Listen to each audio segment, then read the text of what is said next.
mula na ako'y maging secretary, up to now, up to the present, hindi man lamang napag-usapan namin ni President Duterte ang kaso niya. Ito ay, at my instance, as Secretary of Justice. Kaya, wag niyang ililigaw ang mga tao, pati yung piluka ko eh.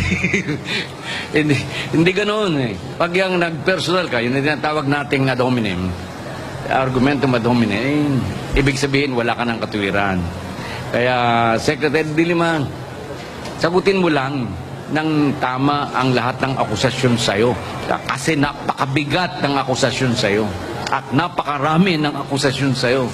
Kaya bilang Secretary of Justice, hindi ko na nga kaya na hawakan ito. Kaya ang ginawa ko, binigay ko na sa NBI ang pag-imbestiga nito. Sapagkat meron silang tao, marami silang magaling na investigador doon na wala doon sa Secretary, doon sa Department of Justice. Secretary, ano po yung masasabi niyo dun sa press con kanina ni Senator De Lima? Sinabi niya na ito daw yung pamamaraan ninyo, ng gobyerno, ng administrasyon, para takutin yung mga inmates na ayaw mag-testify against De Lima. Yun nga sinasabi ko eh. Kinakabit niya ako na dun sa akusasyon niya na parang hinaharas siya eh. Pero makikita naman yun doon sa mga inmates eh. Alam mo ang isang testigo na hinaras, tinakot, binayaran o tinorture, ay makita mo sa demeanor ng testigo na siya'y talagang tinakot o hinaras. Pero doon, nung makita ninyo, nang ipresenta ko yung mga testigong yan sa house, hindi ba makita ninyo na very straightforward sila, kalmado, nakapagbiro pa nga, yan ang mga mark ng isang truthful witness. Magpresenta ka ng ganyan, Secretary de Lima.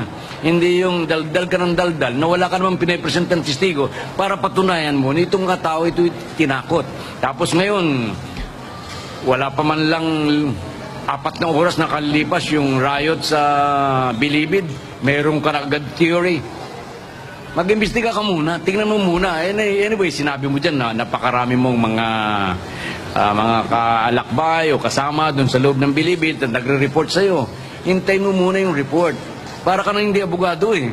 Hindi ganyan ang pagdepensa sa sarili. Inuunahan mo. Nag-i-speculate ka. Hindi ganyan ang pagdepensa sa sarili. State the facts, Mrs. Senator. At nang yung katuwiran mo ay maunawaan ng tao. Otherwise, kung magiging hysterical ka, ganyan, sisigaw ka, eh, lalo kang hindi maintindihan ng tao. Hindi maintindihan ng tao kung bakit ka naging hysterical eh. But the fact is, kung mayroon kang dapat sisihin, yung sarili mo, Senator. How about, Secretary, yung dare niya sa government at sa DOJ na hulihin na siya ngayon at ipakulong? Eh, kung aamin siya, di talaga makukulong siya. Sir.